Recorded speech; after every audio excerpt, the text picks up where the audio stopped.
ਅਸੀਂ जिस विषय ते गल करांगे वो है मौर्य काल। मौर्य काल तो पहलां दे बारे सानू कोई विशेष जानकारी इतिहासिक पक्ष तो नहीं मिलती। जदों मौर्य काल का उदय होया तो उस तो पहलां उत्तरी भारत अते दक्षिणी भारत दे विच छोटे छोटे राज वंडे हुए सन और वो आपस विच लड़ते झगड़ते रहंदे सन। मौर्य काल के उदय तो पहलां मगध के उपर नंद वंश का राज सी। बाद दे विच चंद्रगुप्त मौर्य ने मगध नूं जित्तिया और भारत दे विच एक सुतंत्र मौर्य साम्राज की नींह रखी सी। उस तो पहलां जिद्दे असीं गल करते हाँ तो भारत दे विच ईरानियां दा जदों ईरानी लोग आए तो ईरानियां नाल सुमेल होया। उस तो बाद सिकंदर ने भारत उत्ते हमले कीते अते सिकंदर ने भारत नूं अपने हत्थां दे विच लै लिया सी और उस समय पोरस ने बड़ी बहादरी नाल मुकाबला कीता सी और वो हार गया सी। उस तो बाद हौली हौली बाद दे विच जदों धनानंद उस समय नंद वंश का राजा सी और उस नूं हरा के बाद दे विच चंद्रगुप्त मौर्य ने मौर्य साम्राज की नींह रखी सी। मौर्य साम्राज की जानकारी दे मुख्य सोमे साडे कोल किहड़े हन और मौर्य साम्राज के विस्तार के बारे किस तरह उस साम्राज दे विच राज का प्रशासन चलाया जाता सी, इन्हां सारे पहलुआं ते असीं अलग अलग पक्ष तो पूरी तरह नाल विचार करांगे। सब तो पहलां असीं करदे हां मौर्य राज के मुख्य सोमे कि वो सोमे जिन्हां तो सानू मौर्य साम्राज के बारे जानकारी मिलती है। विद्यार्थियों तुसीं नाल नाल अपनी कॉपीज़ अपनी नोटबुक्स ते नोट भी करते जाना है क्योंकि इम्तिहानां दे विच ये पॉइंट्स और ये जानकारी जो महत्वपूर्ण होएगी वो इम्तिहानां दे पक्षों काफ़ी तुहाडे लई महत्वपूर्ण होनी है। सब तो पहलां साडे कोल मौर्य राज के मुख्य सोमे दे विच फर्स्ट पॉइंट है मैगस्थनीज दी इंडिका। मैगस्थनीज जो कि यूनान का वसनीक सी और उसनूं यूनानी शासक सेल्यूकस ने चंद्रगुप्त मौर्य के दरबार दे विच भेजिया सी राजदूत बना के और उसने इंडिका नामक ग्रंथ की रचना की सी। उस इंडिका नामक ग्रंथ दे विच मौर्य साम्राज के बारे सानू विस्तार पूर्वक जानकारी मिलती है कि किस तरह ਦਾ प्रशासन उस समय सी और किस तरह नाल राज और उत्थों की समाजिक हालत उत्थों की धार्मिक हालत उन्हां सारे हालातां दे बारे सानू मैगस्थनीज दी इंडिका तो जानकारी प्राप्त होंदी है। सैकेंड पॉइंट है साडे कोल मौर्य साम्राज के मुख्य सोमियां दा कौटिल्य दा अर्थशास्त्र। कौटिल्य जो कि चंद्रगुप्त मौर्य का प्रधानमंत्री सी वो एक प्रसिद्ध विद्वान अते राजनीतिवान सी। उसने अर्थशास्त्र नाम के प्रसिद्ध ग्रंथ की रचना भी की सी और जिस दे विच राजनीति के सिद्धांतां नूं चंगी तरह दे नाल दर्शाया गया है और उन्हां दी व्याख्या की गई है। इस दे नाल नाल चंद्रगुप्त मौर्य के राज प्रबंध के बारे भी विस्तार पूर्वक जानकारी सानू कौटिल्य के अर्थशास्त्र तो मिलती है। उस तो बाद थर्ड पॉइंट है साडे कोल विशाखादत्त दा मुद्रा राक्षस कि मौर्य राज के बारे विच जानकारी देने का एक होर सोमा है साडे कोल विशाखादत्त दा मुद्रा राक्षस। वो कहते कि विशाखादत्त अपने समय का प्रसिद्ध विद्वान सी और नाटककार सी। उस समय उन्हां द्वारा मुद्रा राक्षस नामक नाटक की रचना की गई सी। ये नाटक चंद्रगुप्त मौर्य के आरंभिक जीवन उस दियां जित्तां अते कौटिल्य राज प्रबंध के बारे विस्तार पूर्वक जानकारी इस दे विच दिती गई है। उस तो बाद फोर्थ पॉइंट है साडे कोल धार्मिक साहित्य। धार्मिक साहित्य तो भाव जैन धर्म बुद्ध धर्म अते पुराण भी चंद्रगुप्त मौर्य अते अशोक के बारे काफ़ी लाभदायक ज्ञान ये सानू दिंदे हन। उस तो बाद फिफ्थ पॉइंट है साडे कोल अभिलेख। अभिलेख तो भाव है कि पुराने समय दे विच राजे महाराजे शिलालेखां दे रूप दे विच महत्वपूर्ण जानकारियां नूं दर्ज कर दिंदे सन। जिस तरह रुद्रदमन ने ਦੇ ਜੂਨਾਗੜ੍ਹ शिलालेख ਤੋਂ ਚੰਦਰਗੁਪਤ ਮੌਰਿਆ ਦੀ ਪੱਛਮੀ ਭਾਰਤ ਵਿੱਚ ਆਪਣੇ ਰਾਜ ਵਿਸਥਾਰ ਬਾਰੇ ਅਤੇ ਉਹਨਾਂ ਦੇ ਪ੍ਰਸ਼ਾਸਨ ਦੇ ਬਾਰੇ ਮਹੱਤਵਪੂਰਨ ਜਾਣਕਾਰੀ ਪ੍ਰਾਪਤ ਹੁੰਦੀ ਹੈ। ਅਸ਼ੋਕ ਦੇ ਬਹੁਗਿਣਤੀ ਵਿੱਚ ਸਤੰਭ ਲੇਖ, शिलालेख, गुफा लेख भी अशोक ਦੇ ਰਾਜ ਵਿਸਥਾਰ ਅਤੇ ਉਹਨਾਂ ਦੀ ਜਨਤਾ ਦੀ ਭਲਾਈ ਦੇ ਕੰਮਾਂ ਦੇ ਬਾਰੇ ਅਤੇ ਉਹਨਾਂ ਦੇ ਧਰਮ ਦੇ ਨਿਯਮਾਂ ਦੇ ਬਾਰੇ ਵਿਸਥਾਰਪੂਰਵਕ ਜਾਣਕਾਰੀ ਸਾਨੂੰ ਦਿੰਦੇ ਹਨ। ਉਸ ਤੋਂ ਬਾਅਦ ਨੈਕਸਟ ਪੁਆਇੰਟ ਹੈ ਸਾਡੇ ਕੋਲ ਸਿੱਕੇ। ਉਸ ਸਮੇਂ ਦੇ ਰਾਜਿਆਂ ਵੱਲੋਂ ਚਲਾਏ ਗਏ ਸਿੱਕੇ ਵੀ ਜੋ ਮੌਰੀਆ ਰਾਜ ਦੇ ਸਿੱਕੇ ਸਾਨੂੰ ਪ੍ਰਾਪਤ ਹੋਏ ਹਨ, ਉਹਨਾਂ ਤੋਂ ਮੌਰੀਆ ਸਾਮਰਾਜ ਦੇ ਬਾਰੇ ਬਹੁਤ ਹੀ ਵਿਸ਼ਵਾਸਮਈ ਜਾਣਕਾਰੀ ਪ੍ਰਾਪਤ ਹੁੰਦੀ ਹੈ ਸਾਨੂੰ ਮੌਰੀਆ ਸਾਮਰਾਜ ਦੇ ਬਾਰੇ। ਉਸ ਤੋਂ ਬਾਅਦ ਨੈਕਸਟ ਪੁਆਇੰਟ ਹੈ ਸਾਡੇ ਕੋਲ ਭਵਨ, ਮੂਰਤੀਆਂ ਅਤੇ ਸਮਾਰਕ। ਉਸ ਸਮੇਂ ਦੇ ਬਣੇ ਹੋਏ ਭਵਨ, ਉਸ ਮੌਰੀਆ ਸਾਮਰਾਜ ਦੇ ਸਮੇਂ ਦੀਆਂ ਬਣੀਆਂ ਹੋਈਆਂ ਮੂਰਤੀਆਂ ਅਤੇ ਸਮਾਰਕ, ਉਹਨਾਂ ਸਾਰਿਆਂ ਤੋਂ ਸਾਨੂੰ ਉਸ ਮੌਰੀਆ ਸਾਮਰਾਜ ਦੇ ਬਾਰੇ ਬੜੀ ਮਹੱਤਵਪੂਰਨ ਅਤੇ ਯੋਗ ਜਾਣਕਾਰੀ ਪ੍ਰਾਪਤ ਹੁੰਦੀ ਹੈ।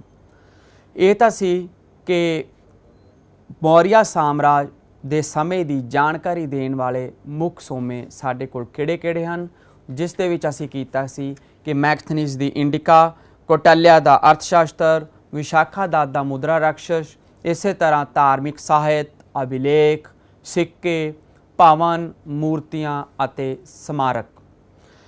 ਉਸ ਤੋਂ ਬਾਅਦ ਹੁਣ ਨੈਕਸਟ ਅਸੀਂ ਕਰਦੇ ਹਾਂ ਮੌਰੀਆ ਸਾਮਰਾਜ ਦੀ ਸਥਾਪਨਾ ਅਤੇ ਸੰਗਠਨ।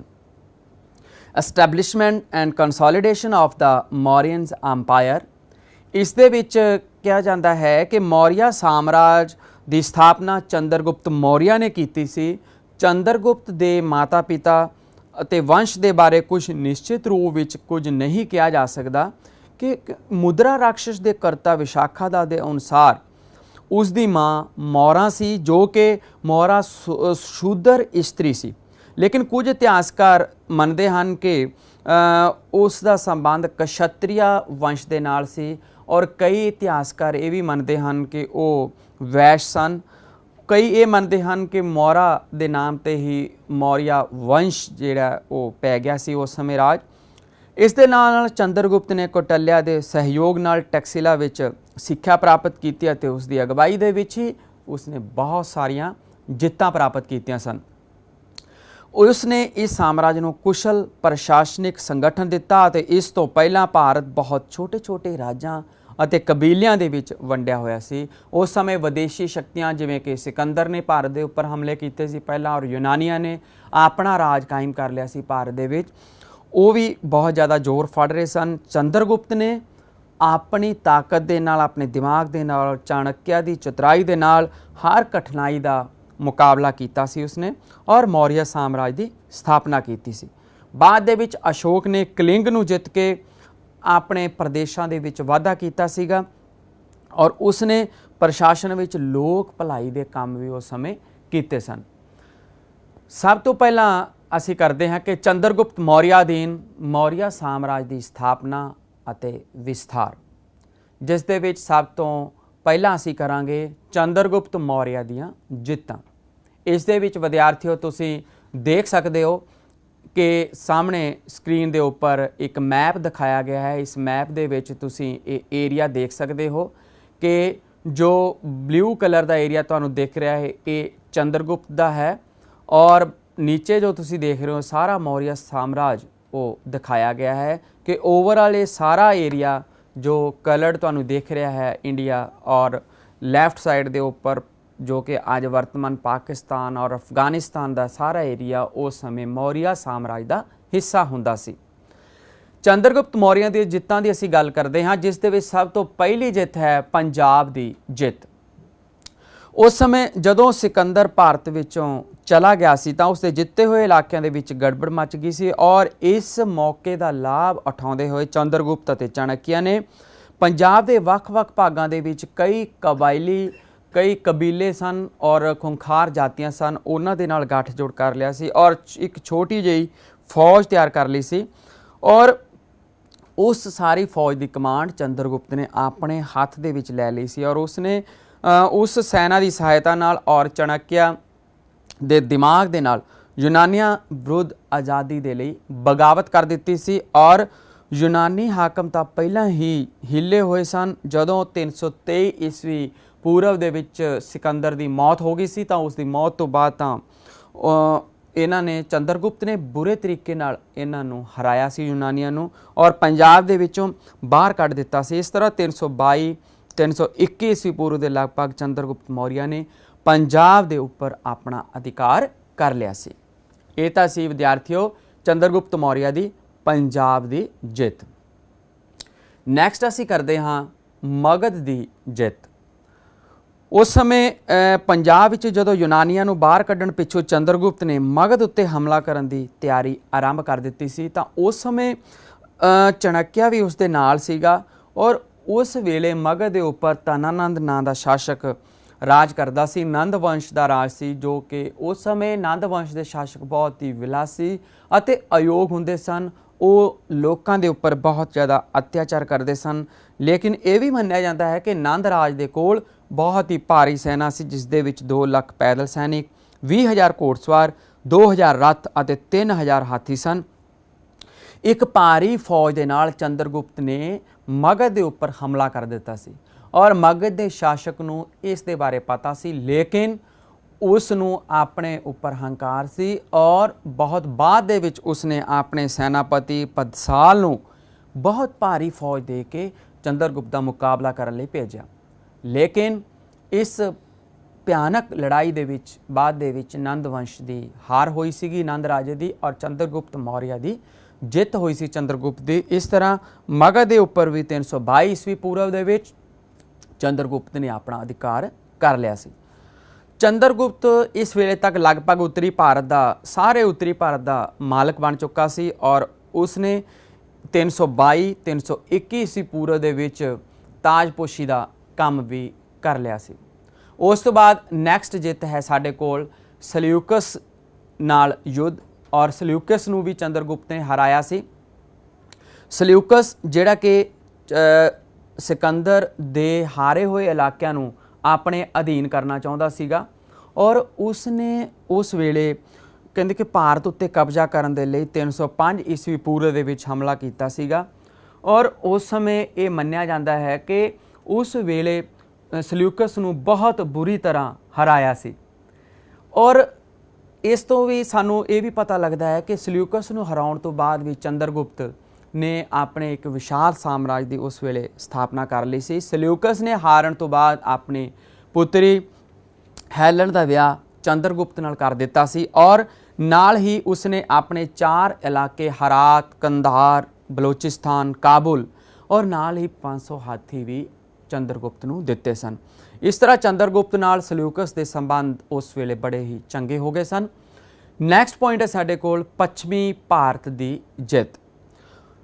ਉਸ ਸਮੇਂ ਦੀਆਂ ਕੁਝ ਹਵਾਲੇ ਇਸ ਤਰ੍ਹਾਂ ਦੇ ਵੀ ਮਿਲਦੇ ਹਨ ਕਿ ਪੱਛਮੀ ਭਾਰਤ ਉੱਤੇ ਚੰਦਰਗੁਪਤ ਦਾ ਕਬਜ਼ਾ ਸੀ।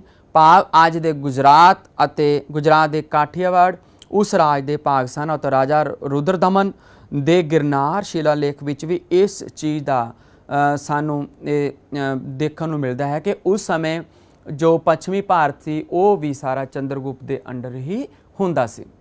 ਉਸ ਤੋਂ ਬਾਅਦ ਨੈਕਸਟ ਹੈ ਸਾਡੇ ਕੋਲ ਦੱਖਣੀ ਭਾਰਤ ਦੀ ਜਿੱਤ।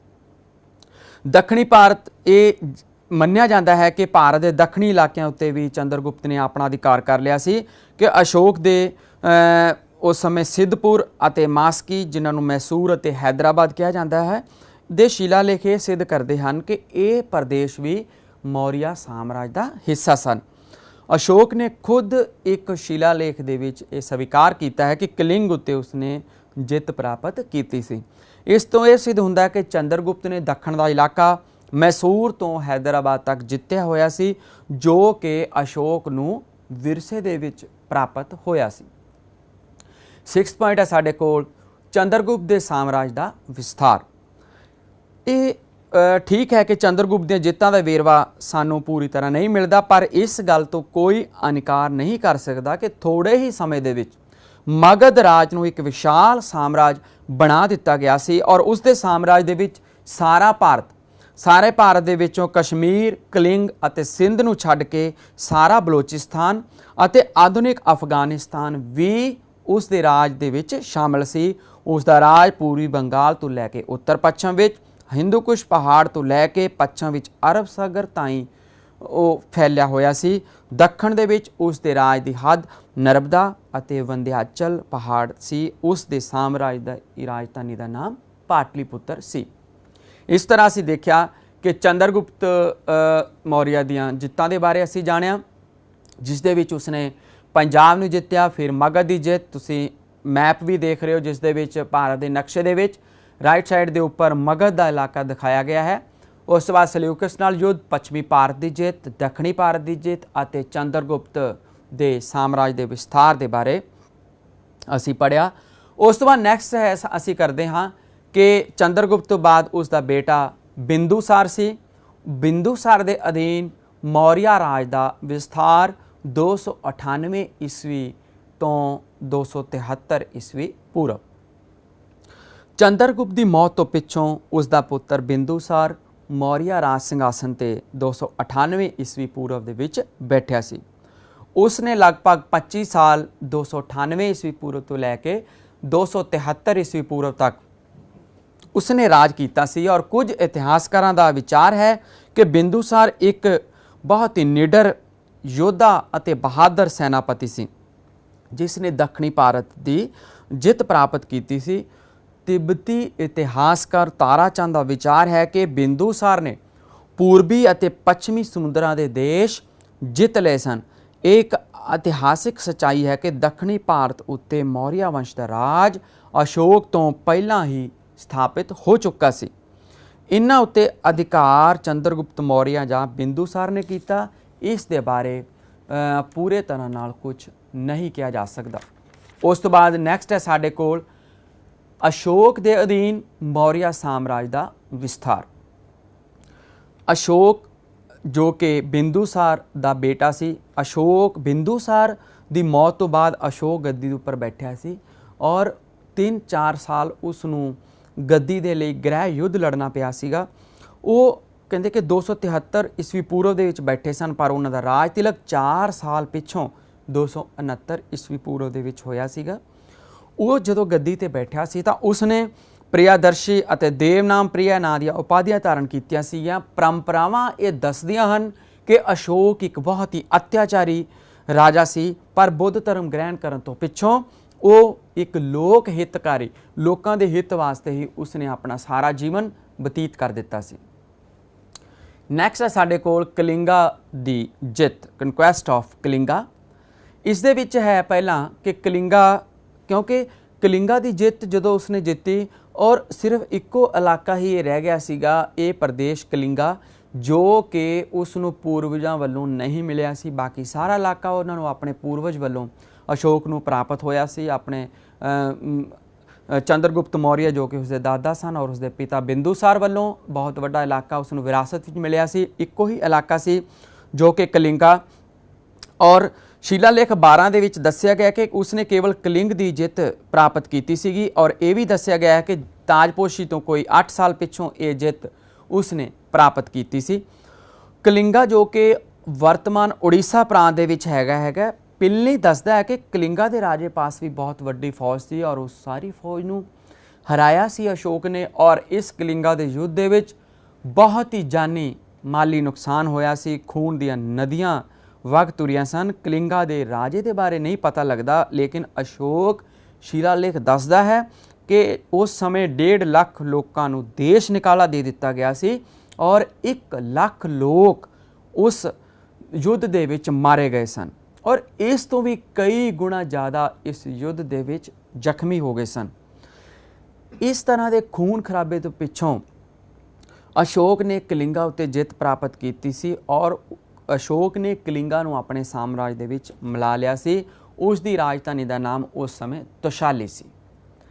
ਨੈਕਸਟ ਪੁਆਇੰਟ ਹੈ ਸਾਡੇ ਕੋਲ ਕਲਿੰਗਾ ਦੀ ਲੜਾਈ ਦੇ ਪ੍ਰਭਾਵ ਜਾਂ ਮਹੱਤਤਾ। ਉਸ ਸਮੇਂ ਜਦੋਂ ਅਸ਼ੋਕ ਨੇ ਕਲਿੰਗ ਨੂੰ ਜਿੱਤ ਲਿਆ ਸੀ ਤਾਂ ਉਸ ਜਿੱਤ ਤੋਂ ਬਾਅਦ ਕਲਿੰਗਾ ਦੀ ਲੜਾਈ ਦੇ ਕੀ ਪ੍ਰਭਾਵ ਪਏ ਜਾਂ ਕੀ ਮਹੱਤਵ ਸੀ, ਜਿਸ ਦੇ ਵਿੱਚ ਸਭ ਤੋਂ ਪਹਿਲਾ ਪੁਆਇੰਟ ਹੈ ਸਾਡੇ ਕੋਲ ਅਸ਼ੋਕ ਦਿਗ ਵਿਜਈ ਦੀ ਥਾਂ ਧਰਮ ਵਿਜਈ। ਡਾਕਟਰ ਆਰ ਕੇ ਮੁਖਰਜੀ ਦਾ ਵਿਚਾਰ ਹੈ ਕਿ इस कलिंगा की लड़ाई ने अशोक के दिल दे विच बहुत ही ज़्यादा नफरत पैदा कर दी सी। उस पासों लहू नाल भिजी हुई मनुखता ना देखी गई और इस कहर भरे दृश्य ने उसका दिल बुरी तरह नाल झंझोड़ के रख दिता सी। उसने फिर तलवार की थां धर्म दे नाल दुनिया नूं जितण दा फैसला किया। इस तरह नाल उसने दिग्विजयी की थां ते धर्म विजयी वाला राह अपना लिया सी। उस तो बाद सैकेंड पॉइंट है साडे कोल कि कलिंगा के युद्ध ते की प्रभाव पए सन, की महत्व निकलिया। उसका सैकेंड पॉइंट है साडे कोल बुद्ध धर्म ग्रहण करना। बुद्ध धर्म ग्रहण करना भाव कि इस युद्ध पिछों अशोक ने बुद्ध धर्म अपना लिया सीगा और कलिंगा की लड़ाई तो पहला वो शिव का उपासक सी। वो मांस आदि भी खा लेंदा सी और शिकार भी खेडदा सी, पर फिर बुद्ध धर्म नूं ग्रहण करके उसने अहिंसा ते बहुत जोर दिता सी। उसने शिकार खेडना बंद कर दिता, पशुआं दियां बलियां देणियां भी उसने बंद कर दित्तियां सन, क्योंकि जिवें कि पहलां तुहानूं दस्सिया जा चुक्या है विद्यार्थियों कि कलिंगा दे युद्ध तो पहला अशोक एक बहुत ही अत्याचारी और बहुत ही जालिम राजा सी, लेकिन कलिंगा दे विच होए बहुत ज़्यादा खून खराबे नूं देख के उस दे दिलो दिमाग दे उत्ते बहुत ज़्यादा गहरा असर पिया सी और उसने युद्धां दा त्याग कर दिता सी। उस तो बाद थर्ड पॉइंट है साडे कोल लोकां दी भलाई दे कम। कलिंगा दे युद्ध का एक प्रभाव होर निकलिया कि युद्धां दा त्याग करके सारा वक्त अशोक ने लोक भलाई के कामां दे विच बिताउणा शुरू कर दिता सीगा। जनता की भलाई दे लई उसने बहुत सारिया सड़कों का निर्माण करवाया, उन्हां उत्ते शानदार रुख लगवाए गए, यात्रियों के सुख लई बहुत सारिया सरावां बनाईਆਂ गईयां, मनुक्खां ते पशुओं के लिए बहुत सारे हस्पताल खुलवाए गए और बहुत सारे खूह भी उस अशोक के वल्लों खुदवाए गए सन। उस तो बाद नैक्सट है नवें धर्म की स्थापना। कलिंगा की ही लड़ाई का नतीजा सी कि अशोक ने नवें धर्म की स्थापना की, जिसनों अशोकास धामा या अशोक का धर्म कहा जाता सी। उस दा निजी धर्म भावें बुद्ध धर्म सी, पर जो धर्म उसने जनता के अगे रखा उस विच सब धर्मां दियां विशेषतावां सन। इसे करके उसनों अशोक का धर्म कहा जाता है। और इस धर्म की खास विशेषता ये सी कि इस विच सारे धर्मां का मिश्रण सी और इस धर्म का मुख्य मकसद लोगों की भलाई दे ही काम करने सन और इस करके ये धर्म उस समय लोगों के विच बहुत ही ज़्यादा लोकप्रिय होया सी। उस तो बाद नैक्सट पॉइंट है साडे कोल फिफ्थ पॉइंट राज का विस्तार। कलिंगा की जिद्द दे नाल अशोक के राज विच एक प्रांत का होर वाधा हो गया सी और उसके साम्राज विच सारा उत्तरी भारत, दक्षिण विच मैसूर, नेपाल अते कश्मीर आदि भी उस समय सन। इस तो बाहर बलोचिस्तान, काबुल अते हिरात के कुछ प्रदेश भी अशोक के साम्राज का हिस्सा सन। उस तो बाद नैक्सट पॉइंट है साडे कोल महानता की प्राप्ति। कलिंग की लड़ाई दे विच अशोक की जित हुई सी और जित पिछों लड़ाई तो हमेशा लई दूर हो जाना ये अशोक की महानता की एक बहुत वड्डी निशानी सी। उसने प्रजा की जनता की भलाई का जो उस समय जिम्मेवारी उसने चुकी, उस जख्मी हुई मनुखता उत्ते उसने प्यार अते हमदर्दी की मरम पट्टी उस समय की। उसने बुद्ध धर्म का अपने वालों बहुत ज़्यादा प्रचार किया। इन्हां कम्मां करके उसके इन्हां कारणा करके उस अशोक नूं उस समय अशोक महान के नाम नाल याद किया जाता और लोगों के विच वो बहुत ही ज़्यादा लोकप्रिय हो गए सन उस समय। नैक्सट पॉइंट है साडे कोल फौजी शक्ति कमज़ोर अते मौर्य राज का पतन। क्योंकि कलिंगा की लड़ाई के पिछों अशोक ने युद्धां का त्याग कर दिता सी और उस समय मौर्य साम्राज्य की सेना बहुत ही ज़्यादा विशाल सी। युद्धां का त्याग करन करके सारे सैनिक बिल्कुल वेले हो गए सन और उन्होंने वेले ही अपना वक्त बिताउणा शुरू कर दिता सी। वो आराम नाल शांति नाल बैठ के अपनी जिंदगी नूं उन्होंने बिताउणा शुरू कर दिता सी। उन्होंने लड़ाई का कोई अभ्यास नहीं रहा सी, वो लड़ाई करनी वो बिल्कुल ही भुल गए सन। जद तक अशोक गद्दी ते रहा ਉਹਨਾਂ ਸੈਨਿਕਾਂ ਤੋਂ ਕਿਸੇ ਤਰ੍ਹਾਂ ਦਾ ਕੋਈ ਵੀ ਕੰਮ ਨਹੀਂ ਲਿਆ ਗਿਆ। ਲੇਕਿਨ ਬਾਅਦ ਦੇ ਵਿੱਚ ਜਦੋਂ ਯੂਨਾਨੀਆਂ ਨੇ ਭਾਰਤ ਉੱਤੇ ਹਮਲੇ ਕਰਨੇ ਸ਼ੁਰੂ ਕਰ ਦਿੱਤੇ ਬਾਅਦ ਦੇ ਵਿੱਚ, ਤਾਂ ਮੌਰੀਆ ਸਾਮਰਾਜ ਦੇ ਸੈਨਿਕ ਉਹਨਾਂ ਸੈਨਾਵਾਂ ਦਾ, ਦੁਸ਼ਮਣਾਂ ਦਾ ਮੁਕਾਬਲਾ ਨਹੀਂ ਕਰ ਸਕੇ। ਇਸ ਤਰ੍ਹਾਂ ਹੌਲੀ ਹੌਲੀ ਮੌਰੀਆ ਸਾਮਰਾਜ ਦਾ ਪਤਨ ਹੋਣਾ ਸ਼ੁਰੂ ਹੋ ਗਿਆ ਸੀ। ਉਸ ਤੋਂ ਬਾਅਦ ਨੈਕਸਟ ਪੁਆਇੰਟ ਹੈ ਸਾਡੇ ਕੋਲ ਸਹਿਣਸ਼ੀਲਤਾ। ਸਹਿਣਸ਼ੀਲਤਾ ਤੋਂ ਭਾਵ ਕੀ ਹੈ ਕਿ ਕਲਿੰਗਾ ਦੇ ਯੁੱਧ ਤੋਂ ਬਾਅਦ ਅਸ਼ੋਕ ਨੇ ਆਪਣੇ ਸਾਮਰਾਜ ਦੇ ਵਿੱਚ ਸਹਿਣਸ਼ੀਲਤਾ ਦੀ ਨੀਤੀ ਅਪਣਾਈ, ਕਿਉਂਕਿ ਕਲਿੰਗਾ ਦੇ ਯੁੱਧ ਤੋਂ ਪਹਿਲਾਂ ਅਸ਼ੋਕ ਬਹੁਤ ਹੀ ਜ਼ਿਆਦਾ ਅਤਿਆਚਾਰੀ ਸੀ ਔਰ ਉਸਨੇ ਇਹਨਾਂ ਅਤਿਆਚਾਰਾਂ ਦੇ ਕਾਰਨ ਹੀ ਲੋਕ ਉਸ ਤੋਂ ਬਹੁਤ ਜ਼ਿਆਦਾ ਡਰਦੇ ਸਨ। ਲੇਕਿਨ ਇੰਨੇ ਜ਼ਿਆਦਾ ਖੂਨ ਖਰਾਬੇ ਨੂੰ ਦੇਖਣ ਤੋਂ ਬਾਅਦ ਉਸਨੇ ਯੁੱਧਾਂ ਦਾ ਜਦੋਂ ਬਿਲਕੁਲ ਹੀ ਤਿਆਗ ਕਰ ਦਿੱਤਾ ਸੀ, ਤਾਂ ਉਸਨੇ ਸਹਿਣਸ਼ੀਲਤਾ ਦਾ ਰਾਹ ਅਪਣਾਇਆ। ਉਸ ਦਾ ਵਿਚਾਰ ਸੀ ਕਿ ਜੋ ਵਿਅਕਤੀ ਦੂਜੇ ਦੇ ਧਰਮ ਦਾ ਆਦਰ ਕਰਦਾ ਹੈ ਉਹ ਸਵੈ ਧਰਮ ਦਾ ਆਦਰ ਕਰਦਾ ਹੈ। ਉਸ ਅਨੁਸਾਰ ਜੋ ਦੂਜੇ ਧਰਮ ਦੀ ਬੁਰਾਈ ਕਰਦੇ ਹਨ ਉਹ ਆਪਣੇ ਸਵੈ ਧਰਮ ਦੀ ਵੀ ਬੁਰਾਈ ਕਰਦਾ ਹੈ। ਨੈਕਸਟ ਪੁਆਇੰਟ ਹੈ 9th ਪੁਆਇੰਟ ਸਾਡੇ ਕੋਲ ਅਸ਼ੋਕ ਦੇ ਨਿੱਜੀ ਜੀਵਨ ਉੱਤੇ ਪ੍ਰਭਾਵ। ਅਸ਼ੋਕ ਦੇ ਆਪਣੇ ਜੀਵਨ ਵਿੱਚ ਕਲਿੰਗਾ ਦੀ ਲੜਾਈ ਨੇ ਬਹੁਤ ਪਰਿਵਰਤਨ ਲਿਆਂਦਾ। ਪਹਿਲਾਂ ਉਹ ਰਾਜਾ ਵਾਂਗ ਐਸ਼ਾਂ ਅਤੇ ਮੌਜਾਂ ਭਰਿਆ ਜੀਵਨ ਬਤੀਤ ਕਰਦਾ ਸੀ ਔਰ ਉਹ ਸ਼ਿਕਾਰ ਖੇਡਦਾ ਸੀ, ਬਹੁਤ ਜ਼ਿਆਦਾ ਮਾंस ਖਾਂਦਾ ਸੀ ਔਰ ਉਸ ਦੇ ਕੰਮ ਬਹੁਤ ਹੀ ਜ਼ਿਆਦਾ ਅਤਿਆਚਾਰੀ ਸ਼ਾਸਕਾਂ ਵਾਲੇ ਹੁੰਦੇ ਸਨ। ਉਸ ਸਮੇਂ ਬਹੁਤ ਹੀ ਜ਼ਿਆਦਾ ਉਹ ਜ਼ਬਰ ਜ਼ੁਲਮ ਤੋਂ ਕੰਮ ਲੈਂਦਾ ਸੀ। ਲੇਕਿਨ ਕਲਿੰਗਾ ਦੀ ਲੜਾਈ ਤੋਂ ਬਾਅਦ ਉਸਨੇ ਸ਼ਿਕਾਰ ਖੇਡਣਾ ਬੰਦ ਕਰ ਦਿੱਤਾ ਸੀ, ਉਸਨੇ ਮਾंस ਖਾਣਾ ਵੀ ਛੱਡ ਦਿੱਤਾ ਸੀ। ਉਹ ਬੁੱਧ ਧਰਮ ਦਾ ਪੈਰੋਕਾਰ ਬਣ ਗਿਆ, ਅਨੁਯਾਈ ਬਣ ਗਿਆ ਸੀ। ਉਸਨੇ ਬੁੱਧ ਧਰਮ ਦਾ ਪ੍ਰਚਾਰ ਕਰਨਾ ਸ਼ੁਰੂ ਕਰ ਦਿੱਤਾ ਸੀ। ਉਸਨੇ ਵੱਡੇ ਵੱਡੇ ਤੀਰਥਾਂ ਦੀ ਯਾਤਰਾ ਕੀਤੀ ਔਰ ਉੱਥੇ ਉਹ ਧਰਮ ਉਪਦੇਸ਼ ਆਪਣੇ ਵੱਲੋਂ ਦਿੰਦਾ ਰਿਹਾ ਸੀ। ਉਸ ਤੋਂ ਬਾਅਦ ਨੈਕਸਟ ਪੁਆਇੰਟ ਹੈ ਸਾਡੇ ਕੋਲ ਆਰਥਿਕ ਖੁਸ਼ਹਾਲੀ। ਆਰਥਿਕ ਖੁਸ਼ਹਾਲੀ ਤੋਂ ਭਾਵ ਹੈ ਕਿ ਆਰਥਿਕ ਪੱਖ ਤੋਂ, ਪੈਸੇ ਦੇ ਪੱਖ ਤੋਂ ਮੌਰੀਆ ਸਾਮਰਾਜ ਦੇ ਵਿੱਚ ਬਹੁਤ ਹੀ ਜ਼ਿਆਦਾ ਖੁਸ਼ਹਾਲੀ ਆਈ ਸੀ। ਉਸ ਦਾ ਕਾਰਨ ਕੀ ਸੀ ਕਿ ਕਿਉਂਕਿ ਲੜਾਈ ਦੇ ਨਾਲ ਹਮੇਸ਼ਾ ਆਰਥਿਕ ਤੌਰ ਤੇ ਬਹੁਤ ਨੁਕਸਾਨ ਹੁੰਦਾ ਹੈ, ਹਾਨੀ ਹੁੰਦੀ ਹੈ, ਪਰ ਕਲਿੰਗ ਦੀ ਲੜਾਈ ਦੇ ਫਲਸਰੂਪ ਅਸ਼ੋਕ ਨੂੰ ਬਹੁਤ ਜ਼ਿਆਦਾ ਲਾਭ ਹੋਇਆ ਸੀ ਔਰ ਉਸ ਦੇ ਇਸ ਲਾਭ ਕਰਕੇ ਹੀ, ਕਿਉਂਕਿ ਉਸ ਨੇ ਜੋ ਲੱਖਾਂ ਵਿਅਕਤੀ ਦਾਸਾਂ ਦੇ ਰੂਪ ਵਿੱਚ ਲਿਆਂਦੇ ਸਨ, ਉਹਨਾਂ ਦੇ ਕੋਲੋਂ ਅਸ਼ੋਕ ਨੇ ਬਹੁਤ ਸਾਰੇ ਜੰਗਲ ਸਾਫ਼ ਕਰਵਾਏ ਔਰ ਉਸ ਦੇ ਉੱਪਰ ਖੇਤੀਬਾੜੀ ਕੀਤੀ ਜਾਣ ਲੱਗ ਪਈ। ਖੇਤੀਬਾੜੀ ਹੋਣ ਦੇ ਨਾਲ ਆਰਥਿਕ ਪੱਖ ਤੋਂ ਅਸ਼ੋਕ ਨੂੰ ਬਹੁਤ ਜ਼ਿਆਦਾ ਲਾਭ ਹੋਇਆ ਸੀ ਔਰ ਉਸ ਦੇ ਸਾਮਰਾਜ ਦੀ ਉਪਜ ਦੇ ਵਿੱਚ ਢੇਰ ਸਾਰਾ ਵਾਧਾ ਹੋ ਗਿਆ, ਜਿਸ ਨਾਲ ਅਸ਼ੋਕ ਦਾ ਰਾਜ ਆਰਥਿਕ ਪੱਖ ਤੋਂ ਬਹੁਤ ਖੁਸ਼ਹਾਲ ਹੋ ਗਿਆ ਸੀ। ਨੈਕਸਟ ਪੁਆਇੰਟ ਹੈ ਸਾਡੇ ਕੋਲ ਰਾਜ ਵਿਸਥਾਰ। 11th ਪੁਆਇੰਟ ਹੈ ਸਟੂਡੈਂਟ ਸਾਡੇ ਕੋਲ ਰਾਜ ਵਿਸਥਾਰ, ਕਿ ਅਸ਼ੋਕ ਦੇ ਸਾਮਰਾਜ ਵਿਸਥਾਰ ਦੀ ਜਾਣਕਾਰੀ ਸਾਨੂੰ ਉਸ ਦੇ ਸ਼ਿਲਾਲੇਖਾਂ, ਸਤੰਭ ਲੇਖਾਂ ਤੋਂ ਪ੍ਰਾਪਤ ਹੁੰਦੀ ਹੈ। ਇਹ ਸ਼ਿਲਾਲੇਖਾਂ ਦੇ ਸਤੰਭ ਲੇਖ ਅਸ਼ੋਕ ਦੇ ਸਾਮਰਾਜ ਦੀਆਂ ਵੱਖ-ਵੱਖ ਥਾਵਾਂ ਤੋਂ ਮਿਲੇ ਹਨ। ਇਸ ਤੋਂ ਇਹ ਵੀ ਸਿੱਧ ਹੁੰਦਾ ਹੈ ਕਿ ਭਿੰਨ-ਭਿੰਨ ਪ੍ਰਦੇਸ਼ ਉਸ ਦੇ ਸਾਮਰਾਜ ਦਾ ਇੱਕ ਹਿੱਸਾ ਸਨ। ਅਸ਼ੋਕ ਦਾ ਸਾਮਰਾਜ ਉੱਤਰ ਦੇ ਵਿੱਚ ਹਿਮਾਲਿਆ ਤੋਂ ਲੈ ਕੇ ਦੱਖਣ ਵਿੱਚ ਮੈਸੂਰ ਤਾਈਂ ਪਹੁੰਚ ਗਿਆ ਸੀ ਅਤੇ ਪੂਰਬ ਦੇ ਵਿੱਚ ਬੰਗਾਲ ਅਤੇ ਦੱਖਣ ਪੂਰਬ ਵਿੱਚ ਬੰਗਾਲ ਦੀ ਖਾੜੀ ਤੋਂ ਲੈ ਕੇ ਉੱਤਰ ਪੱਛਮ ਵਿੱਚ ਹਿੰਦੂ ਕੁਸ਼ ਨੂੰ ਜਾ ਕੇ ਉਸ ਦੀ ਸੀਮਾ ਜਾ ਲੱਗਦੀ ਸੀ। ਉਸ ਦੇ ਸਾਮਰਾਜ ਦਾ ਵਿਸਥਾਰ ਪੱਛਮ ਦੇ ਵਿੱਚ ਅਰਬ ਸਾਗਰ ਤਾਈਂ ਸੀ। ਉਸ ਦੇ ਸਾਮਰਾਜ ਦੇ ਵਿੱਚ ਅਫਗਾਨਿਸਤਾਨ, ਬਲੋਚਿਸਤਾਨ ਤੇ ਲਗਭਗ ਸਾਰਾ ਭਾਰਤ ਹੀ ਉਸ ਦੇ ਅਧੀਨ ਸੀ। ਕਲਿੰਗ ਵੀ ਉਸ ਦੇ ਸਾਮਰਾਜ ਦਾ ਇੱਕ ਹਿੱਸਾ ਬਣ ਗਿਆ ਸੀ, ਪਰ ਦੂਰ ਦੱਖਣ ਦੇ ਕੁਝ ਪ੍ਰਦੇਸ਼ ਉਸ ਦੇ ਸਾਮਰਾਜ ਦਾ ਹਿੱਸਾ ਉਸ ਵੇਲੇ ਨਹੀਂ ਸਨ। ਇਹ ਤਾਂ ਸੀ ਕਿ ਕਲਿੰਗਾ ਦੇ ਯੁੱਧ ਤੋਂ ਬਾਅਦ ਕੀ ਪ੍ਰਭਾਵ ਪਿਆ ਔਰ ਉਸ ਲੜਾਈ ਦੇ ਉਸ ਵੇਲੇ ਕੀ ਨਤੀਜੇ ਨਿਕਲੇ ਸਨ। ਹੁਣ ਅਸੀਂ ਕਰਦੇ ਹਾਂ ਕਿ ਮੌਰੀਆ ਸਮਰਾਟਾਂ ਦਾ ਰਾਜ ਪ੍ਰਬੰਧ।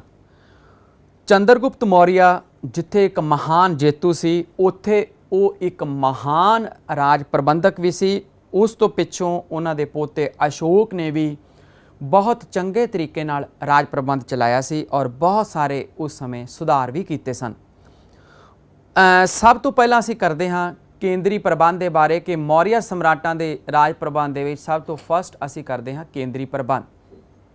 ਕੇਂਦਰੀ ਪ੍ਰਬੰਧ ਦੇ ਵਿੱਚ ਸਭ ਤੋਂ ਪਹਿਲਾਂ ਹੈ ਰਾਜਾ ਚੰਦਰਗੁਪਤ ਮੌਰੀਆ ਦਾ ਰਾਜ ਪ੍ਰਬੰਧ ਰਾਜਤੰਤਰ ਤੇ ਆਧਾਰਿਤ ਸੀ ਔਰ ਉਸ ਸਮੇਂ ਰਾਜਾ ਹੀ ਸਾਰੀਆਂ ਸ਼ਕਤੀਆਂ ਦਾ ਸੋਮਾ ਹੁੰਦਾ ਸੀ ਅਤੇ ਸਵਾਮੀ ਹੁੰਦਾ ਸੀ। ਉਹ ਆਪ ਹੀ ਕਾਨੂੰਨ ਬਣਾਉਣ ਵਾਲਾ ਹੁੰਦਾ ਸੀ, ਆਪ ਹੀ ਕਾਨੂੰਨ ਨੂੰ ਲਾਗੂ ਕਰਨ ਵਾਲਾ, ਔਰ ਸਭ ਤੋਂ ਵੱਡਾ ਨਿਆਂਧੀਸ਼ ਨਿਆਂ ਕਰਨ ਵਾਲਾ, ਆਪ ਹੀ ਸਾਰੀਆਂ ਸੈਨਾਵਾਂ ਦਾ ਪ੍ਰਮੁੱਖ ਸੈਨਾਪਤੀ ਵੀ ਉਹ ਆਪ ਹੁੰਦਾ ਸੀ।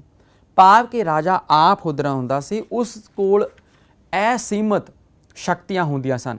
ਉਸ ਦੇ ਮੂੰਹ ਦੇ ਵਿੱਚੋਂ ਨਿਕਲਿਆ ਹੋਇਆ ਹਰ ਸ਼ਬਦ ਜਨਤਾ ਦੇ ਲਈ ਕਾਨੂੰਨ ਬਣ ਜਾਂਦਾ ਸੀ। ਉਸ ਦੇ ਸ਼ਬਦਾਂ ਦੀ, ਉਸ ਦੇ ਕਾਨੂੰਨ ਦੀ ਉਲੰਘਣਾ ਕਰਨ ਵਾਲਿਆਂ ਨੂੰ ਸਜ਼ਾ ਦਿੱਤੀ ਜਾਂਦੀ ਸੀ। ਰਾਜਾ ਆਪ ਹੀ ਮੰਤਰੀਆਂ ਅਤੇ ਹੋਰ ਉੱਚ ਅਧਿਕਾਰੀਆਂ ਦੀ ਨਿਯੁਕਤੀ ਕਰਦਾ ਹੁੰਦਾ ਸੀ। ਇਹ ਠੀਕ ਹੈ ਕਿ ਰਾਜਾ ਆਪ ਹੁਦਰਾ ਅਤੇ ਖੁਦ ਮੁਖਤਿਆਰ ਸੀ, ਪਰ ਉਹ ਅਤਿਆਚਾਰੀ ਨਹੀਂ ਸੀ। ਭਾਵੇਂ ਉਹ ਇੱਕ ਨਿਰੰਕੁਸ਼ ਰਾਜਾ ਸੀ, ਉਹ ਇੱਕ ਡਿਕਟੇਟਰ ਸੀ, ਇੱਕ ਤਾਨਾਸ਼ਾਹ ਸੀ, ਲੇਕਿਨ ਉਸ ਸਮੇਂ ਉਹ ਜਨਤਾ ਦੀ ਭਲਾਈ ਦੇ ਲਈ ਹੀ ਕੰਮ ਕਰਦਾ ਸੀ, ਕਿਉਂਕਿ ਚੰਦਰਗੁਪਤ ਸਦਾ ਹੀ ਚਾਣਕਿਆ ਦੇ ਸ਼ਬਦਾਂ ਨੂੰ ਯਾਦ ਰੱਖਦਾ ਸੀ ਕਿ ਪ੍ਰਜਾ ਦੇ ਸੁੱਖ ਵਿੱਚ ਹੀ ਰਾਜੇ ਦਾ ਸੁੱਖ ਹੈ। ਇਸ ਤਰ੍ਹਾਂ ਰਾਜੇ ਨੂੰ ਪ੍ਰਜਾ ਦੇ ਅਧਿਕਾਰਾਂ ਦਾ ਪੂਰਾ ਸਤਿਕਾਰ ਕਰਨਾ ਪੈਂਦਾ ਸੀ। ਔਰ ਮੈਗਥਨੀਜ਼, ਚਾਣਕਿਆ ਅਤੇ ਹੋਰ ਯੂਨਾਨੀ ਲੇਖਕਾਂ ਨੇ ਇਸ ਗੱਲ ਦੀ ਗਵਾਹੀ ਵੀ ਭਰੀ ਹੈ ਕਿ ਰਾਜਾ ਦਿਨ ਨੂੰ ਕਦੇ ਵੀ ਨਹੀਂ ਸੌਂਦਾ ਸੀ। ਉਸਦੇ ਮਹਿਲਾਂ ਦੇ ਦਰਵਾਜ਼ੇ ਹਮੇਸ਼ਾ ਸਦਾ ਹੀ ਖੁੱਲ੍ਹੇ ਰਹਿੰਦੇ ਸਨ, ਔਰ ਜ਼ਰੂਰੀ ਕੰਮਾਂ ਦੇ ਵਿੱਚ ਉਹ ਪ੍ਰਧਾਨ ਮੰਤਰੀ ਅਤੇ ਮੰਤਰੀ ਮੰਡਲ ਦੀ ਸਲਾਹ ਵੀ ਲੈਂਦਾ ਸੀ। ਪ੍ਰਧਾਨ ਮੰਤਰੀ ਚਾਣਕਿਆ ਦਾ ਚੰਦਰਗੁਪਤ ਉੱਤੇ ਬਹੁਤ ਪ੍ਰਭਾਵ ਸੀ, ਇਸ ਲਈ ਉਸ ਦੀ ਸਲਾਹ ਨੂੰ ਉਹ ਬਹੁਤ ਮੰਨਦਾ ਸੀ ਅਤੇ ਸਤਿਕਾਰਦਾ ਵੀ ਸੀ। ਉਸ ਤੋਂ ਬਾਅਦ ਕੇਂਦਰੀ ਪ੍ਰਬੰਧ ਦੇ ਵਿੱਚ ਸੈਕਿੰਡ ਪੁਆਇੰਟ ਹੈ ਸਾਡੇ ਕੋਲ ਮੰਤਰੀ ਪਰਿਸ਼ਦ। ਮੰਤਰੀ ਪਰਿਸ਼ਦ, ਕਿਉਂਕਿ ਚਾਣਕਿਆ ਦੇ ਸ਼ਬਦਾਂ ਦੇ ਵਿੱਚ ਇਕੱਲਾ ਰਾਜਾ ਪੂਰੇ ਰਾਜ ਪ੍ਰਬੰਧ ਨੂੰ ਨਹੀਂ ਚਲਾ ਸਕਦਾ ਸੀ, ਉਸ ਦੀ ਸਹਾਇਤਾ ਦੇ ਲਈ ਇੱਕ ਮੰਤਰੀ ਪਰਿਸ਼ਦ ਹੁੰਦੀ ਸੀ। ਚੰਦਰਗੁਪਤ ਦੇ ਮੰਤਰੀ ਪਰਿਸ਼ਦ ਦਾ ਪ੍ਰਧਾਨ ਮੰਤਰੀ ਚਾਣਕਿਆ ਸੀ, ਜਿਸ ਨੂੰ ਕਟਲਿਆ ਵੀ ਕਿਹਾ ਜਾਂਦਾ ਸੀ, ਔਰ ਰਾਜ ਦੇ ਪ੍ਰਬੰਧ ਨੂੰ ਚਲਾਉਣ ਦੇ ਵਿੱਚ, ਹਰ ਕੰਮ ਦੇ ਵਿੱਚ ਉਹ ਚੰਦਰਗੁਪਤ ਦੀ ਸਹਾਇਤਾ ਵੀ ਕਰਦਾ ਸੀ। ਇਸ ਤੋਂ ਇਲਾਵਾ ਇੱਕ ਸ਼ਨੀਦਾਤਾ, ਜਿਸ ਨੂੰ ਕੋਸ਼ ਮੰਤਰੀ ਕਿਹਾ ਜਾਂਦਾ ਸੀ, ਇਸੇ ਤਰ੍ਹਾਂ ਪ੍ਰੋਹਿਤ ਜੋ ਕਿ ਧਾਰਮਿਕ ਕੰਮਾਂ ਦਾ ਮੰਤਰੀ ਹੁੰਦਾ ਸੀ, ਸੈਨਾਪਤੀ ਜੋ ਕਿ ਫੌਜੀ ਕੰਮਾਂ ਦਾ ਮੰਤਰੀ ਸੀ, ਇਸੇ ਤਰ੍ਹਾਂ ਦਵਾਰਕ ਰਾਜ ਮਹਿਲ ਦੇ ਕੰਮਾਂ ਦਾ ਮੰਤਰੀ ਸੀ, ਇਸੇ ਤਰ੍ਹਾਂ ਵਿੱਤ ਮੰਤਰੀ ਅਤੇ ਨਿਆਂ ਮੰਤਰੀ ਵੀ ਉਸ ਸਮੇਂ ਹੁੰਦੇ ਸਨ। ਸ਼ਾਸਕ ਵਰਗ ਦੇ ਵਿੱਚ ਉਸ ਸਮੇਂ ਰਾਜਾ ਦੇ ਹੁਕਮ ਦੇ ਨਾਲ ਹੋਰ ਬਹੁਤ ਸਾਰੇ ਰਾਜ ਅਧਿਕਾਰੀ ਉਸ ਸਮੇਂ ਨਿਯੁਕਤ ਕੀਤੇ ਗਏ ਸਨ, ਜਿਨ੍ਹਾਂ ਦੀ ਕੇਂਦਰੀ ਮੰਤਰੀਆਂ ਨੂੰ ਉਸ ਸਮੇਂ 20,000 ਪਣ ਤੋਂ ਲੈ ਕੇ 48,000 ਵਾਰਸ਼ਿਕ ਪਣ ਵੇਤਨ ਵਜੋਂ ਮਿਲਦਾ ਸੀ। ਜਿਵੇਂ ਕਿ ਅੱਜ ਕੱਲ੍ਹ ਕਰੰਸੀ ਦੇ ਵਜੋਂ ਅਸੀਂ ਭਾਰਤ ਦੇ ਵਿੱਚ ਰੁਪਈਆ ਹੈ, ਉਸ ਸਮੇਂ ਪਣ ਯੂਜ਼ ਕੀਤਾ ਜਾਂਦਾ ਸੀ ਮੌਰੀਆ ਸਾਮਰਾਜ ਦੇ ਸਮੇਂ। ਨੈਕਸਟ ਹੈ ਹੋਰ ਅਧਿਕਾਰੀ। ਹੋਰ ਅਧਿਕਾਰੀ ਤੋਂ ਭਾਵ ਕਿ ਮੰਤਰੀ ਪਰਿਸ਼ਦ ਤੋਂ ਬਿਨਾਂ ਕੁਝ ਹੋਰ ਅਧਿਕਾਰੀ ਵੀ ਚੰਦਰਗੁਪਤ ਮੌਰੀਆ ਨੇ ਸਾਮਰਾਜ ਨੂੰ ਚਲਾਉਣ ਲਈ ਰੱਖੇ ਹੋਏ ਸਨ, ਜਿਨ੍ਹਾਂ ਦੇ ਵਿੱਚੋਂ ਅਮਾਤਿਆ, ਅਧਿਅਕਸ਼, ਮਹਾਪਾਤਰ ਰਾਜ ਪ੍ਰਬੰਧ ਵਿੱਚ ਬਹੁਤ ਮਹੱਤਵਪੂਰਨ ਕੰਮ ਕਰਦੇ ਸਨ। ਔਰ ਉਸ ਤੋਂ ਇਲਾਵਾ ਕੋਈ ਹੋਰ ਛੋਟੇ ਅਧਿਕਾਰੀ ਵੀ ਹੁੰਦੇ ਸਨ, ਜਿਹੜੇ ਕਿ ਉਸ ਸਮੇਂ ਵਪਾਰ, ਉਪਜ ਟਕਸਾਲ ਅਤੇ ਬਣਾਂ ਦੇ ਵਿਭਾਗ ਦੇ ਬਾਰੇ ਵੀ ਜਾਣਕਾਰੀ ਪ੍ਰਾਪਤ ਕਰਦੇ ਸਨ। ਇਸ ਤਰ੍ਹਾਂ ਇਹ ਤਾਂ ਅਸੀਂ ਕੇਂਦਰੀ ਪ੍ਰਬੰਧ ਦੇ ਬਾਰੇ ਜਾਣਕਾਰੀ ਹਾਸਲ ਕੀਤੀ। ਨੈਕਸਟ ਅਸੀਂ ਕਰਦੇ ਹਾਂ ਪ੍ਰਾਂਤਿਕ ਰਾਜ ਪ੍ਰਬੰਧ, ਕਿ ਉਸ ਸਮੇਂ ਪ੍ਰਾਂਤਾਂ ਦਾ ਰਾਜ ਪ੍ਰਬੰਧ ਕਿਸ ਤਰੀਕੇ ਨਾਲ ਚਲਾਇਆ ਜਾਂਦਾ ਸੀ। ਉਸ ਸਮੇਂ ਮਗਧ ਸਾਮਰਾਜ ਨੂੰ, ਔਰ ਜੋ ਕਿ ਮਗਧ ਭਾਵ ਮੌਰੀਆ ਸਾਮਰਾਜ, ਉਸ ਨੂੰ 4 ਭਾਗਾਂ ਦੇ ਵਿੱਚ, 4 ਪ੍ਰਾਂਤਾਂ ਦੇ ਵਿੱਚ ਵੰਡਿਆ ਹੋਇਆ ਸੀ। ਸਭ ਤੋਂ ਪਹਿਲਾ ਹੈ ਮਗਧ ਪ੍ਰਾਂਤ। ਇਸ ਦਾ ਪ੍ਰਬੰਧ ਚੰਦਰਗੁਪਤ ਆਪ ਕਰਦਾ ਸੀ, ਉਸ ਦੀ ਰਾਜਧਾਨੀ ਪਾਟਲੀਪੁੱਤਰ ਸੀ। ਉਸ ਤੋਂ ਬਾਅਦ ਹੈ ਉੱਤਰ ਪੱਛਮੀ ਪ੍ਰਾਂਤ, ਉਸ ਦੀ ਰਾਜਧਾਨੀ ਟੈਕਸਿਲਾ ਸੀ, ਔਰ ਇਸ ਦੇ ਵਿੱਚ ਅਫਗਾਨਿਸਤਾਨ, ਬਲੋਚਿਸਤਾਨ, ਪੰਜਾਬ ਅਤੇ ਸਿੰਧ ਦੇ ਭਾਗ ਸ਼ਾਮਲ ਸਨ। ਤੀਸਰਾ ਹੈ ਪੱਛਮੀ ਪ੍ਰਾਂਤ, ਉਸ ਦੀ ਰਾਜਧਾਨੀ ਉਜੈਨ ਸੀ, ਇਸ ਦੇ ਵਿੱਚ ਮਾਲਵਾ ਅਤੇ ਗੁਜਰਾਤ ਦੇ ਇਲਾਕੇ ਸਨ। ਇਸੇ ਤਰ੍ਹਾਂ 4th ਪੁਆਇੰਟ ਹੈ ਸਾਡੇ ਕੋਲ ਦੱਖਣੀ ਪ੍ਰਾਂਤ, ਇਸ ਦੀ ਰਾਜਧਾਨੀ ਸਵਰਨਗਿਰੀ ਸੀ, ਇਸ ਵਿੱਚ ਵਿੰਧਿਆਚਲ ਪਹਾੜ ਤੋਂ ਲੈ ਕੇ ਮੈਸੂਰ ਤੱਕ ਦੇ ਪ੍ਰਦੇਸ਼ ਉਸ ਵਿੱਚ ਸ਼ਾਮਲ ਸਨ। ਇਨ੍ਹਾਂ ਸਾਰੇ ਪ੍ਰਾਂਤਾਂ ਦੇ ਵਿੱਚ ਇੱਕ ਗਵਰਨਰ ਹੁੰਦਾ ਸੀ, ਜੋ ਸਮੁੱਚੇ ਪ੍ਰਾਂਤ ਦਾ ਮੁਖੀਆ ਹੁੰਦਾ ਸੀ। ਉਸ ਨੂੰ ਕੁਮਾਰ ਵੀ ਕਿਹਾ ਜਾਂਦਾ ਸੀ, ਔਰ ਜ਼ਿਆਦਾਤਰ ਰਾਜਕੁਮਾਰ ਹੀ ਗਵਰਨਰ ਹੋਇਆ ਕਰਦੇ ਸਨ। ਅਸ਼ੋਕ ਵੀ ਰਾਜਾ ਬਣਨ ਤੋਂ ਪਹਿਲਾਂ ਟੈਕਸਿਲਾ ਅਤੇ ਉਸ ਉਜੈਨ ਦਾ ਉਹ ਗਵਰਨਰ ਹੁੰਦਾ ਸੀ।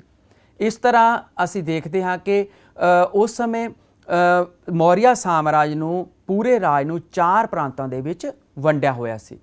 ਨੈਕਸਟ ਹੈ ਸਾਡੇ ਕੋਲ ਜ਼ਿਲ੍ਹਾ ਪ੍ਰਬੰਧ। ਪਹਿਲਾਂ ਅਸੀਂ ਕੀਤਾ ਕੇਂਦਰੀ ਪ੍ਰਬੰਧ, ਫਿਰ ਅਸੀਂ ਪ੍ਰਾਂਤਿਕ ਪ੍ਰਬੰਧ। ਤਾਂ ਥਰਡ ਪੁਆਇੰਟ ਹੈ ਸਾਡੇ ਕੋਲ ਸਟੂਡੈਂਟਸ ਜ਼ਿਲ੍ਹਾ ਪ੍ਰਬੰਧ। ਹਰ ਪ੍ਰਾਂਤ ਨੂੰ ਅੱਗੇ ਜ਼ਿਲ੍ਹਿਆਂ ਦੇ ਵਿੱਚ ਵੰਡਿਆ ਹੋਇਆ ਸੀ। ਉਸ ਸਮੇਂ ਜ਼ਿਲ੍ਹਿਆਂ ਨੂੰ ਜਨਪਦ ਕਿਹਾ ਜਾਂਦਾ ਸੀ ਔਰ ਜ਼ਿਲ੍ਹੇ ਦੇ ਪ੍ਰਬੰਧ ਦੇ ਲਈ 3 ਮੁੱਖ ਅਧਿਕਾਰੀ ਉਸ ਸਮੇਂ ਨਿਯੁਕਤ ਕੀਤੇ ਹੋਏ ਸਨ, ਜਿਸ ਦੇ ਵਿੱਚ ਪਹਿਲਾ ਪ੍ਰਦੇਸ਼ਕ ਹੁੰਦਾ ਸੀ, ਜੋ ਅੱਜ ਕੱਲ੍ਹ ਦੇ ਡਿਪਟੀ ਕਮਿਸ਼ਨਰ ਵਾਂਗ ਪੂਰੇ ਜ਼ਿਲ੍ਹੇ ਦਾ ਮੁਖੀ ਹੁੰਦਾ ਸੀ, ਔਰ ਉਸ ਤੋਂ ਬਾਅਦ ਇੱਕ ਹੋਰ ਅਧਿਕਾਰੀ ਜਿਸ ਨੂੰ ਰਾਜਕ ਕਿਹਾ ਜਾਂਦਾ ਸੀ, ਔਰ ਤੀਸਰਾ ਅਧਿਕਾਰੀ ਯੁਕਤ ਹੁੰਦਾ ਸੀ। ਨੈਕਸਟ ਹੈ ਸਾਡੇ ਕੋਲ ਜ਼ਿਲ੍ਹਿਆਂ ਤੋਂ ਬਾਅਦ ਆਉਂਦਾ ਹੈ ਨਗਰ ਪ੍ਰਬੰਧ।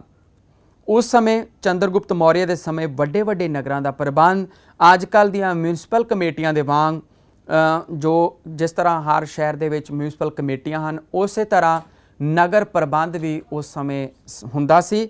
ਔਰ ਉਸ ਸਮੇਂ ਨਗਰ ਅਧਿਕਸ਼ ਤੋਂ ਬਿਨਾਂ 30 ਮੈਂਬਰੀ ਇੱਕ ਸਮਿਤੀ ਹੁੰਦੀ ਸੀ, ਇੱਕ ਕਮੇਟੀ ਹੁੰਦੀ ਸੀ, ਔਰ ਉਸ ਕਮੇਟੀ ਦੇ ਮੈਂਬਰ ਅੱਗੇ ਹੋਰ ਮੈਂਬਰਾਂ ਦੇ ਵਿੱਚ ਵੰਡੇ ਹੋਏ ਸਨ ਔਰ ਅਲੱਗ-ਅਲੱਗ ਕਮੇਟੀਆਂ ਬਣੀਆਂ ਹੋਈਆਂ ਸਨ ਉਸ ਸਮੇਂ, ਜਿਸ ਦੇ ਵਿੱਚ ਪਹਿਲੀ ਕਮੇਟੀ ਹੈ ਸ਼ਿਲਪ ਕਲਾ ਸਮਿਤੀ।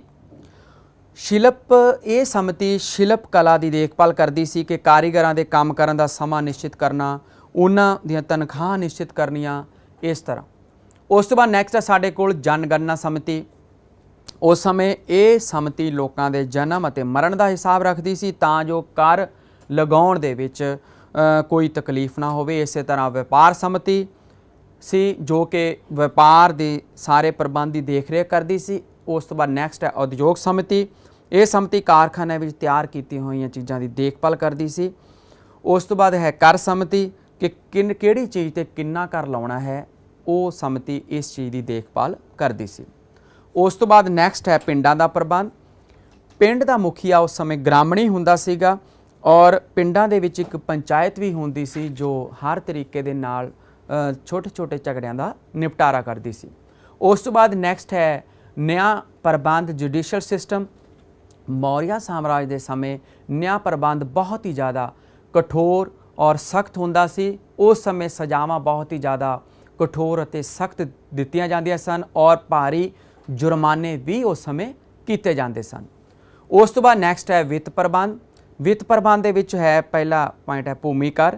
ਸਾਮਰਾਜ ਦੇ ਵਿੱਚ 2 ਤਰ੍ਹਾਂ ਦੀ ਜ਼ਮੀਨ ਹੁੰਦੀ ਸੀ, ਇੱਕ ਜ਼ਮੀਨ ਕਿਸਾਨਾਂ ਕੋਲ ਹੁੰਦੀ ਸੀ ਔਰ ਇੱਕ ਜ਼ਮੀਨ ਸਰਕਾਰ ਦੇ ਕੋਲ ਖੁਦ ਹੁੰਦੀ ਸੀ। ਦੋਨਾਂ ਤੋਂ ਹੀ ਸਰਕਾਰ ਨੂੰ ਟੈਕਸ ਮਿਲਦਾ ਸੀ। ਕਿਸਾਨਾਂ ਤੋਂ ਸਰਕਾਰ 1/4 ਤੋਂ 1/6 ਹਿੱਸਾ ਉਪਜ ਦਾ ਉਹ ਲੈਂਦੇ ਸਨ। ਉਸ ਤੋਂ ਬਾਅਦ ਆਮਦਨ ਦੇ ਹੋਰ ਵੀ ਕਈ ਸਾਧਨ ਹਨ ਜਿਨ੍ਹਾਂ ਤੋਂ ਉਸ ਸਮੇਂ ਆਮਦਨ ਹੁੰਦੀ ਸੀ। ਨੈਕਸਟ ਹੈ ਪੁਆਇੰਟ ਖਰਚ ਕਿ ਮੌਰੀਆ ਸਮਰਾਟ ਆਪਣੀ ਆਮਦਨ ਨੂੰ ਨਿੱਜੀ ਖਰਚ, ਸ਼ਾਸਨ ਪ੍ਰਬੰਧ, ਸੈਨਿਕ ਪ੍ਰਬੰਧ, ਵਿਦਵਾਨਾਂ ਅਤੇ ਕਲਾਕਾਰਾਂ ਨੂੰ ਆਰਥਿਕ ਸਹਾਇਤਾ ਦਿੰਦੇ ਸਨ। ਇਸ ਤਰ੍ਹਾਂ ਇਹਨਾਂ ਚੀਜ਼ਾਂ ਦੇ ਉੱਪਰ ਖਰਚ ਕੀਤਾ ਜਾਂਦਾ ਸੀ। ਨੈਕਸਟ ਪੁਆਇੰਟ ਹੈ ਸਾਡੇ ਕੋਲ ਗੁਪਤਚਰ ਪ੍ਰਬੰਧ। ਮੌਰੀਆ ਸਾਮਰਾਜ ਦੇ ਸਮੇਂ ਜਾਸੂਸੀ ਵਿਵਸਥਾ ਵੀ ਪੂਰੀ ਤਰ੍ਹਾਂ ਨਾਲ ਫੈਲੀ ਹੋਈ ਸੀ ਕਿ ਜਾਸੂਸ ਹਰ ਇਲਾਕੇ ਦੇ ਵਿੱਚ ਫਿਰਦੇ ਸਨ ਔਰ ਉਹ ਛੋਟੀ-ਛੋਟੀ ਘਟਨਾ ਦੀ ਜਾਣਕਾਰੀ ਰਾਜੇ ਨੂੰ ਦਿੰਦੇ ਸਨ। ਉਸ ਤੋਂ ਬਾਅਦ ਨੈਕਸਟ ਪੁਆਇੰਟ ਹੈ ਸਾਡੇ ਕੋਲ ਸਰਵਜਨਕ ਕਾਰਜ। ਸੜਕਾਂ ਅਤੇ ਸਰਾਵਾਂ ਬਹੁਤ ਸਾਰੀਆਂ ਉਸ ਸਮੇਂ ਬਣਾਈਆਂ ਗਈਆਂ। ਇਸ ਤਰ੍ਹਾਂ ਲੋਕਾਂ ਦੀ ਸਿੰਚਾਈ ਕਰਨ ਦੇ ਲਈ ਨਹਿਰਾਂ ਖੁਦਵਾਈਆਂ ਗਈਆਂ ਅਤੇ ਇੱਕ ਸੁਦਰਸ਼ਨ ਝੀਲ ਵੀ ਉਸ ਸਮੇਂ ਬਣਾਈ ਗਈ ਸੀ। ਉਸ ਤੋਂ ਬਾਅਦ ਨੈਕਸਟ ਹੈ ਸੈਨਿਕ ਪ੍ਰਬੰਧ। ਇੱਕ ਵਿਸ਼ਾਲ ਸੈਨਾ ਉਸ ਸਮੇਂ ਮੌਰੀਆ ਸਾਮਰਾਜ ਦੇ ਕੋਲ ਸੀ ਔਰ ਸੈਨਾ ਦੇ ਪ੍ਰਬੰਧ ਦੇ ਵਿੱਚ ਅਲੱਗ-ਅਲੱਗ ਤਰ੍ਹਾਂ ਦੀਆਂ ਸਮਿਤੀਆਂ ਸਨ। ਔਰ ਉਸ ਤੋਂ ਬਾਅਦ ਥਰਡ ਪੁਆਇੰਟ ਹੈ ਸਾਡੇ ਕੋਲ ਯੁੱਧ ਸਮੱਗਰੀ। ਉਸ ਸਮੇਂ ਯੁੱਧ ਸਮੱਗਰੀ ਦੇ ਵਿੱਚ ਤਲਵਾਰਾਂ, ਨੇਜੇ, ਭਾਲੇ ਯੂਜ਼ ਕੀਤੇ ਜਾਂਦੇ ਸਨ। ਔਰ ਨੈਕਸਟ ਪੁਆਇੰਟ ਹੈ ਸਾਡੇ ਕੋਲ ਇਨਾਮ ਵੀ ਮਿਲਦੇ ਸਨ ਔਰ ਉਹਨਾਂ ਦੇ ਬਹੁਤ ਵੱਡੇ ਕਿਲੇ ਵੀ ਉਹਨਾਂ ਨੇ ਬਣਾਏ ਹੋਏ ਸਨ। ਉਮੀਦ ਹੈ ਵਿਦਿਆਰਥੀਓ ਤੁਹਾਨੂੰ ਚੰਗੇ ਤਰੀਕੇ ਨਾਲ ਸਮਝ ਆ ਗਿਆ ਹੋਣਾ। ਧੰਨਵਾਦ।